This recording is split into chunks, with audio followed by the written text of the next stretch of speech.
era el dolor tan terrible que generan las quemaduras. Las quemaduras generan un dolor terrible, donde quiera que sea, por la gran necrosis que hay, la gran cantidad. ¿Y de qué se muere un paciente quemado? Fuera de infección, fuera de deshidratación. ¿Señor? ¿De dolor? No. ¿Ya que vas a hablar? ¿Estás ya con la que no ese dolor. Aunque si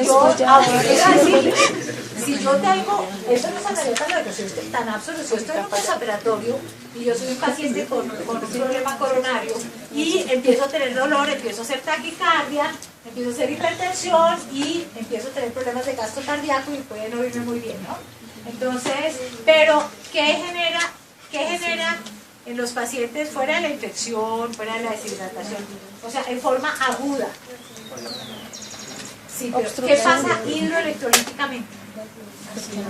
Una acidosis y una hipercalemia severa, porque los mata la hiperpotasemia, entre otras.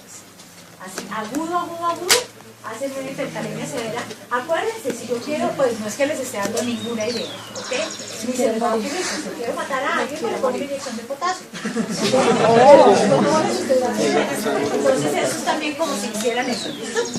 Entonces, o sea, el exceso de potasio puede tener que ver con todas estas cosas. Las interleuquinas, los leucotrienos, todas estas sustancias proinflamatorias que se generan cuando tenemos una lesión nos van a activar un potencial de acción. Y entonces si nos activan el potencial de acción, en los nociceptores vamos a empezar a generar esa transmisión del impulso doloroso. Y va ya a proteínas A, delta y C. Vamos a tener receptores de membrana en nociceptores musculares y en otros nociceptores, y tenemos receptores para sustancias inflamatorias, receptores sensibles a pH, por eso la acidosis duele, receptores de ATP y receptores de aminoácidos excitatorios como el glutamato, que es lo que ustedes y yo ya vimos en clases anteriores. ¿Ok? Entonces, todo esto nos va a generar dolor. Tenemos todas estas sustancias, por eso el bloquear las prostaglandinas genera que no haya tanto dolor, por eso los AINES son tan útiles. Los AINES, o sea, los antiinflamatorios, tienen efecto periférico central. Durante mucho tiempo se pensó que los antiinflamatorios solo tenían efecto periférico y que los opioides solo tenían efecto central. En la medida en que hemos estudiado más y más, sabemos que los opioides tienen efecto central y periférico y los antiinflamatorios también tienen efecto central y periférico. Y ustedes me van a averiguar el acetaminofén, por ejemplo. ¿Okay? Porque el acetaminofén es una cosa, tal vez es el medicamento que ustedes van a usar más este semestre para dolor y fiebre, porque están en pediatría. Entonces el acetaminofén es casi lo que utilizan en la mayoría de los sitios para dolor. Entonces necesitamos saber cómo actúa. ¿Listo? Entonces la tarea va a ser cómo actúa el acetaminofén. Hay dos artículos que, quienes ya miraron, hay dos artículos de dolor agudo y crónico, revisen los artículos. Son dos artículos que seguramente con parte de eso ya les ayuda un poco más les llegó ya al correo del grupo, se los envié esta mañana, ¿ok? Se los envié solo esta mañana, pero ya se los envié, ¿ok? Entonces miren aquí, y no van, o sea, piensen con lo del acetaminofén, o sea, piensen como si ustedes tuvieran que dar una explicación a alguien, no a la mamá del niño, sino a otro colega, cómo actúa ese acetaminofén, pero miren bien y entiendan el mecanismo de acción, porque es el medicamento que ustedes más estarán usando para dolor. Ok, el potencial de acción, entonces, se genera cuando yo abro canales de sodio y luego yo hago una repolarización cuando el potasio vuelve otra vez, ingresa o sale. ¿Cuál es la parte intracelular y cuál es la parte extracelular? Esta es la barrera. ¿Esto es intra o esto es intra? Intracelular. Ok. Esto es intracelular. O sea, el sodio entra. No, es al contrario. Al contrario. Extracelular, intracelular. No, porque por la Entra. El doctor Ríos debe estar en la clínica, yo creo que debe estar sufriendo un pequeño espasmo coronario.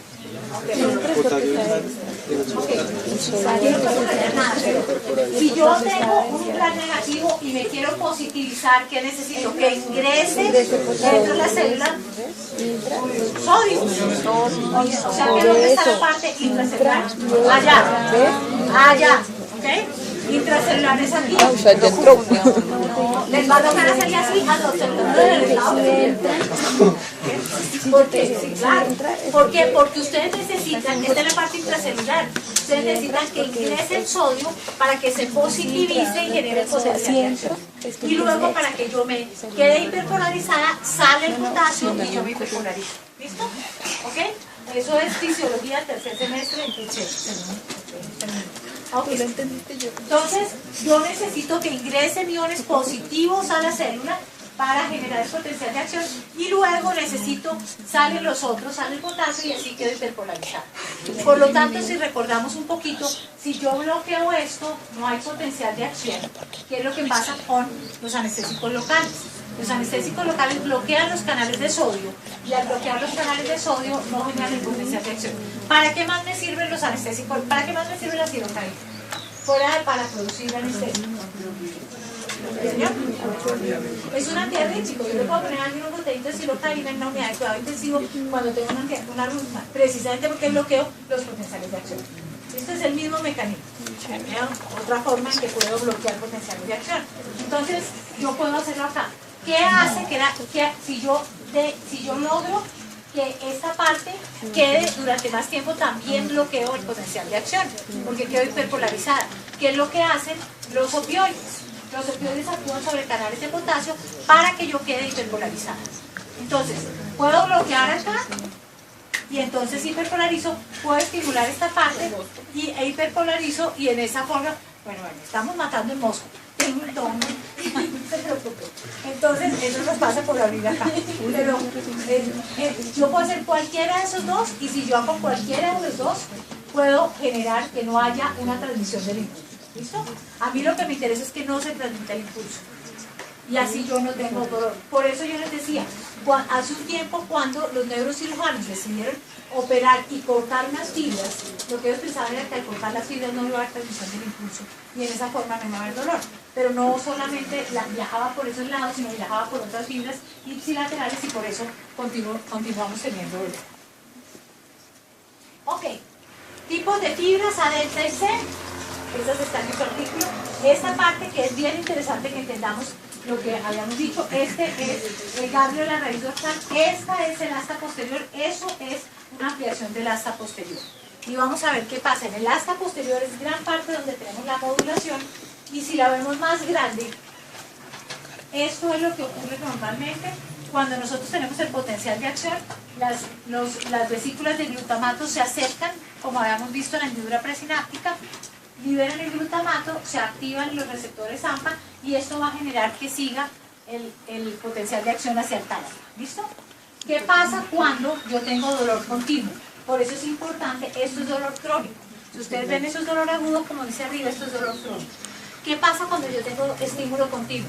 Cuando yo tengo estímulo continuo estoy liberando muchísimos más vesículas con glutamato, genero que haya muchísimos más receptores y no solamente los mismos que tenemos allá, sino empiezan a aparecer otros receptores que se expresan como el NK1 y empezamos a activar el óxido nítrico y hacer un círculo vicioso que genera que se active el dolor por sí solo.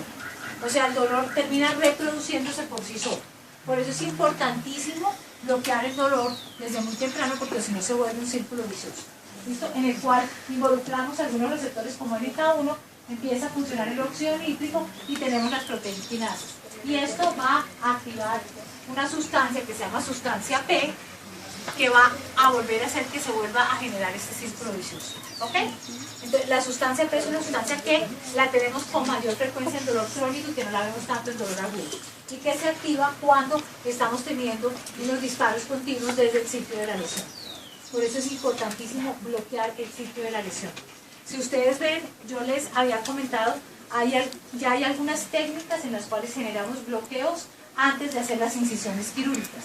No sé si ustedes cuando rotaron por anestesia o por cirugía, de pronto les tocó en alguna de ellas, que ponían el bloqueo antes de hacer la incisión, para que no haya ese estímulo repetitivo. Con mucha frecuencia se hace en niños. No sé si ustedes tengan la oportunidad de ir a cirugías pediátricas. ¿Ustedes por dónde rotan? Kennedy, cardioinfantil. ¿Qué más? Jardín infantil, Simón Bolívar. Ibaquirá. ¿Y Simón. ustedes normalmente, alguno entra a cirugía o no? No. ¿A cirugía de niños no entran? Cuando están en pediatría no. Porque con frecuencia los anestesiólogos pediatras, ellos ponen bloqueos antes de hacer la incisión. Por dos motivos. Primero, porque genera menos el estímulo, y dos, porque hay más analgesia postoperatoria. Entonces eso lo ven ustedes con mucha frecuencia. Ok. ¿Qué pasa con la modulación? ¿Qué pasa con la modulación? Vamos a ver que con la modulación lo que vamos a tener, tenemos aquí la transducción, aquí tenemos toda la parte de transmisión, y aquí vamos a llegar a tener la percepción en la corteza somatosensorial. ¿Qué ven ustedes acá que pueda ser un poco diferente a lo que hemos hablado hasta ahora? Que les decía yo a ustedes que es en la parte, en el asa posterior de la médula espinal. Esta es una neurona que vamos a ver, que es una neurona inhibitoria. Esta neurona, si ustedes van excitando, esta neurona se va a activar, y es una neurona que vamos a tener acá que va a inhibir esa excitación. ¿Qué más vemos? Toda la respuesta supraespinal, o sea, toda esa respuesta neuroendocrina, motora y emocional que se produce cuando alguien tiene dolor. Entonces nosotros habíamos hablado de una vía ascendente excitatoria y una vía descendente inhibitoria. Pero cuando estamos allá a nivel del sistema nervioso, a nivel del tálamo, que pasa luego al hipotálamo, etcétera, vamos a tener una respuesta supraespinal, que es todo lo que nos va a dar esa parte del componente emocional de dolor. Cuando ustedes ven, y lo hablamos, existe definitivamente una respuesta diferente de dolor dependiendo de las experiencias previas que tengan antes. Suena raro, todo lo que es previo es antes. Entonces, experiencias previas que hayan tenido. Por eso, asustar a los niños con que si no haces esto te pongo una inyección, o pues, eso no tiene ningún sentido, porque genera una sensación y genera una respuesta emocional que no debe ser. Por eso procuramos siempre buscar que las experiencias sean lo menos dolorosas, sobre todo en los niños, para que después no tengan experiencias, no repliquen respuestas dolorosas. Por eso, si ustedes pueden, al niño que le van a coger una vena, ponerle un poquito de anestesín, y no ponerle, y no colocarle la vena de una vez, sino ponerle un poquito de anestesín, y no cogerle la vena sin haberle puesto algo, funciona muchísimo mejor. Si alguien tiene ganas de salir, puede salir por esta puerta o por la otra sin ningún problema. ¿Ok? Yo no tengo ningún inconveniente, yo nunca tomo lista. Entonces no se preocupen, por cualquiera de las dos pueden salir tranquilamente. No se preocupen que yo aspiro que aprendan, no obligo a que aprendan. Entonces quien quiere estar fantástico, quien no quiere hacerlo, tranquilo, que no hay ningún problema. Estas respuestas emocionales son supremamente importantes, supremamente importantes. Ustedes van a ver personas que antes de que les muestren una jeringa ya están temblando del susto. Ya están temblando del susto. Entonces, lo que hay que ver, porque yo estoy segura que ningún niño tiembla del susto al ver una jeringa. Ningún niño tiembla, un niño que no ha sido expuesto a una jeringa nunca, no tiembla del susto. ¿Cuál es una de las características primordiales de un niño? Un niño que yo le muestro una jeringa, ¿qué va a hacer el niño? O sea, el niño tiene, de por sí es curioso, los niños no vienen con la percepción de esto me va a doler o lo otro me va a doler. Lo van aprendiendo o se los vamos enseñando nosotros. Muchísimas veces nosotros, como médicos o como papás, hacemos que el niño tenga alguna respuesta. Esto es muy similar, ¿qué es de ustedes? Bueno, es muy similar a las fobias. La gran mayoría de las fobias son aprendidas. O sea, un niño no le tiene fobia a nada. Yo no creo que el niño nazca con la fobia a, o es que yo detesto el coliflor. Uy, sí, si yo lo pruebo y no me gusta, puede que no diga eso no me gusta. Pero antes de tenerlo yo no tenía la fobia al coliflor, yo no le tenía miedo a la oscuridad. Seguramente hay algo que hace que en determinado momento pase, y lo mismo pasa con la concepción de dolor. Por eso ustedes que se van a ver ahorita enfrentados a niños, traten hasta donde sea posible que los procedimientos no sean dolorosos. ¿Ok? no tiene ningún sentido ver a un niño amarrado o a un adulto amarrado, ¿ok? ¿Qué genera en los pacientes fuera de la infección, fuera de la deshidratación? O sea, en forma aguda. Sí, pero ¿qué pasa hidroelectrolíticamente? Una acidosis y una hipercalemia severa. Lo que los mata es la hiperpotasemia, entre otras.